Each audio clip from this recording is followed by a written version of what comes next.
उस दिन गर्मी के साथ साथ उमस थी। पूरे उत्तर भारत में गर्मी अपना असर दिखा रही थी। इन सब के बीच लोकसभा चुनावों के लिए सियासी गलियारों में भी बहुत गर्मी थी। शहर में रैलियों का शोर था और इन सब के बीच में मेरठ के एक होटल के कमरे में सन्नाटा पसरा हुआ था। कमरा नंबर 203, होटल मुकुट महल, मेरठ। हवा में शराब और मुर्ग मसल्लम की बासी गंध घुली थी। मेज पर खाली बोतलें लुढ़क रही थीं और फर्श पर कुछ पुलिस वाले बेसुध पड़े हुए थे। उनकी वर्दी अस्त व्यस्त थी और खर्राटों की आवाज कमरे में गूंज रही थी। सिर्फ यही एक आवाज थी जो सुनी जा सकती थी। तभी एक साया उठा, बिल्कुल खामोशी से।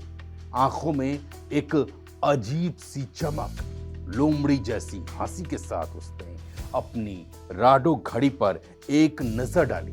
सब कुछ प्लान के मुताबिक था। आज 28 मार्च 2019 का दिन था और वो गैंगस्टर बदल सिंह बद्दो था जो फरार हो रहा था, इस इरादे से कि अब कभी पुलिस के गहने नहीं पहनूंगा।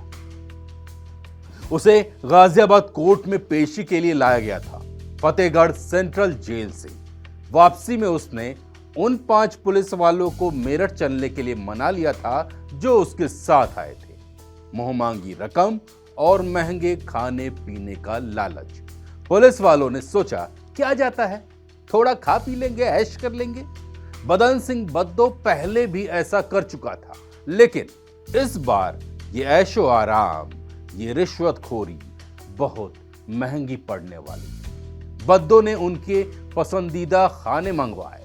वो नॉन वेज और वेज जी भर के उनकी पसंदीदा शराब पिलवाई। जब वे नशे में चूर हो गए तो वो चुपचाप उनके बीच से निकल गया जैसे कोई साया। होटल के बाहर पहले से ही उसकी बुलेट प्रूफ BMW कार उसका इंतजार कर रही थी। गाड़ी साकेत की तरफ मोड़ो, उसने अपने बेटे सिकंदर को आदेश दिया। उसकी आवाज में एक अजीब सी ठंडक थी। साकेत में उसकी एक गर्लफ्रेंड का ब्यूटी पार्लर था। पुलिस को यह पता चलने में 1.5 घंटा लग गया कि बद्दो भाग चुका था। मेरठ के SSP नितिन तिवारी खुद होटल पहुंचे, कमरा नंबर 203 देखा और गुस्से से लाल हो गए। ये तुम्हें सिर्फ गलती लग रही है त्यागी, ये गलती तुम पर जिंदगी भर भारी पड़ेगी। उन्होंने दरोगा देशराज त्यागी से कहा जो नशे में धुत था। लेकिन तब तक बहुत देर हो चुकी थी। बद्दो हवा हो चुका था।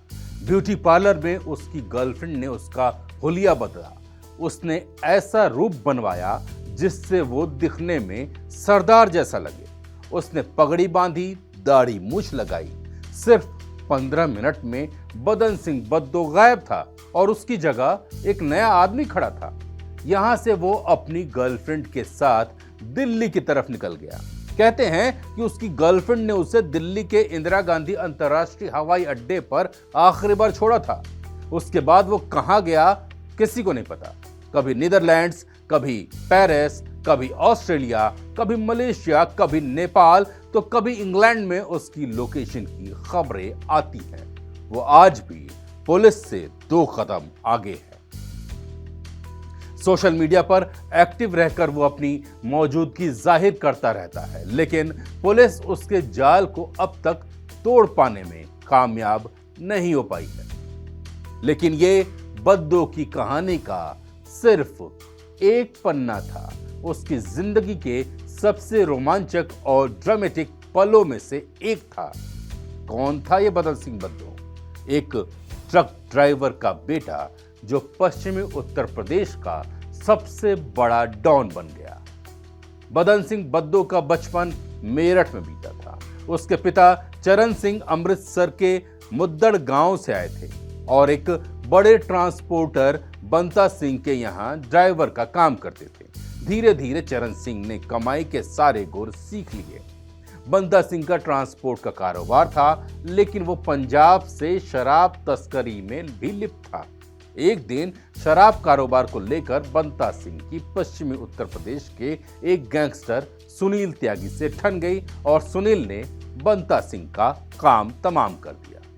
बंता सिंह के कत्ल के बाद ट्रांसपोर्ट का कारोबार पूरी तरह से चरण सिंह के हाथों में आ गया। उनकी जिंदगी बदल गई, रहन सहन बदल गया। चरण सिंह के बच्चे मेरठ के गुरु तेग बहादुर पब्लिक स्कूल में पढ़ने लगे, लेकिन उसके 9 भाई बहनों में सबसे छोटे बदन सिंह का मन पढ़ाई में ज्यादा नहीं लगता था। 10वीं के बाद ही उसने स्कूल छोड़ दिया और अपने पिता के साथ ट्रांसपोर्ट के कारोबार में लग गया, लेकिन उसका मन सिर्फ ट्रांसपोर्ट में भी नहीं लगा। उसने जल्द ही शराब की थैलियों की तस्करी में भी हाथ आजमाया।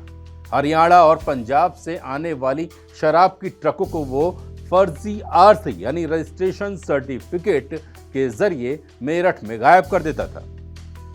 चोरी की गाड़ियों को कटवाना या उनके फर्जी पेपर बनाना, उसने इस काले धंधे से बेहिसाब नोट छापे। कानून की फाइलों में दर्ज है कि बद्दो ने पहला जुर्म 1986 में किया, लेकिन 1988 में उसने जमीन के लिए मेरठ के कोतवाली बाजार में राजकुमार नाम के एक शख्स की हत्या कर दी। पुलिस ने उसे उसी हत्या में गिरफ्तार किया था और उसके पास से एक राइफल और 15 जिंदा कारतूस बरामद हुए थे। 1994 में उसने प्रकाश नाम के एक नौजवान को गोली मार दी। 10 अगस्त 1996 को उसने कुछ ऐसा किया जिससे पूरे देश में हलचल मच गई।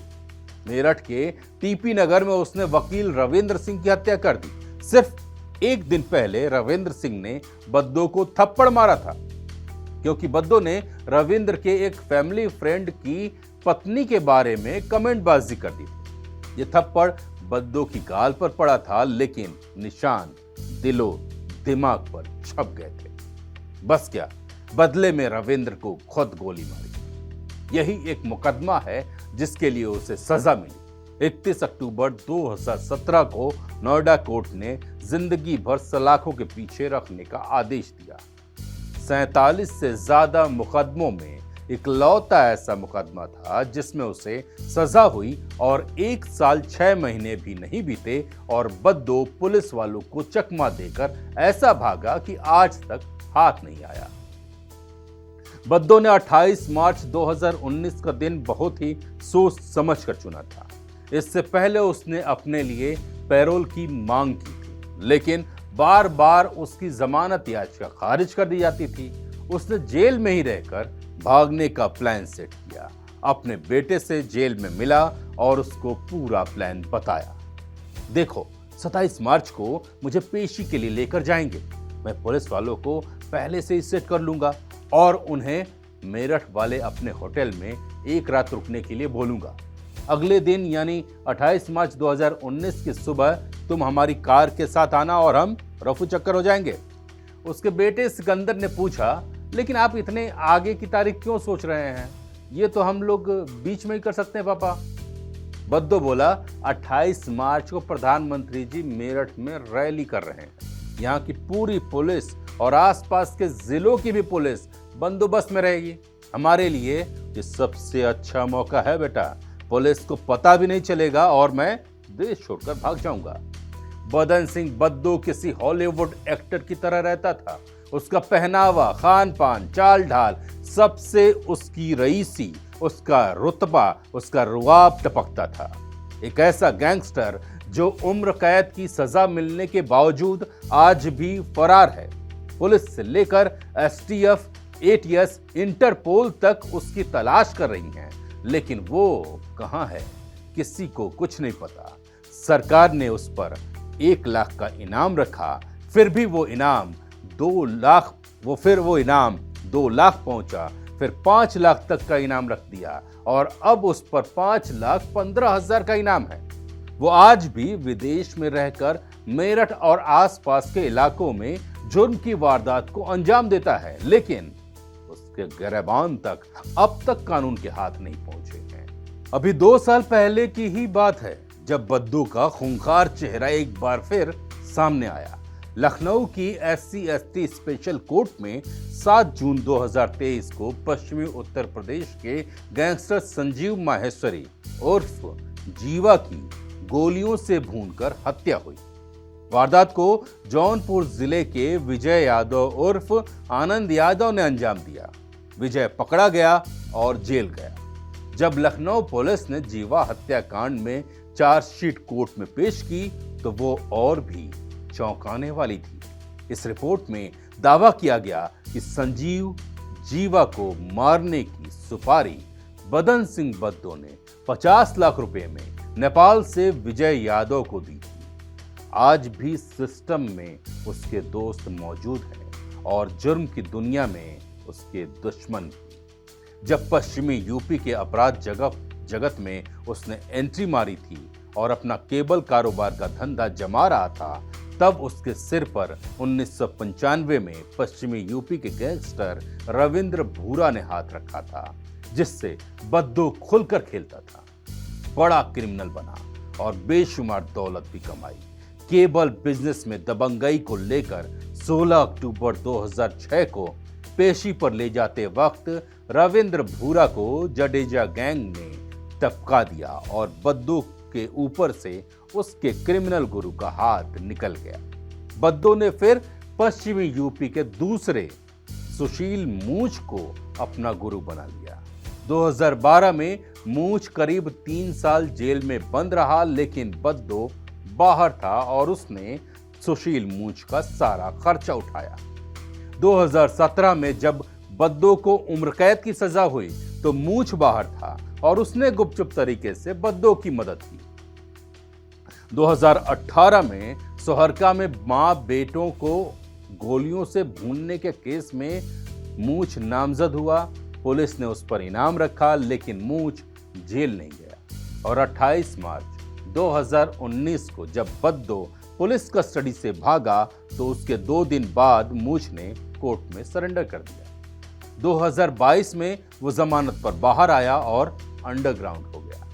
जाहिर है बद्दो ने पहले ही अपनी पूरी प्रॉपर्टी और पैसा विदेश शिफ्ट कर दिया और अब वहां ऐश से रह रहा है। उसकी पहली पत्नी जैसीन कौर, जिससे उसने 1995 में शादी की थी, वो और उसके 2 बेटे अनमोल और सिकंदर ऑस्ट्रेलिया के सिडनी में रहने लगे। वहां होटल कारोबार करने लगे। 2016 में बद्दो का तलाक हो गया। उसका बेटा सिकंदर भारत वापस आ गया और यहीं अपनी पढ़ाई पूरी की, जबकि 2016 में तलाक के बाद ही बद्दो ने दूसरी शादी की, एक IT कंपनी की अधिकारी से। बताते हैं कि उसकी असलियत जब तक पता चलती, बदन सिंह बद्दो ने अपनी दूसरी पत्नी को 60 लाख रुपए का चूना लगा दिया था।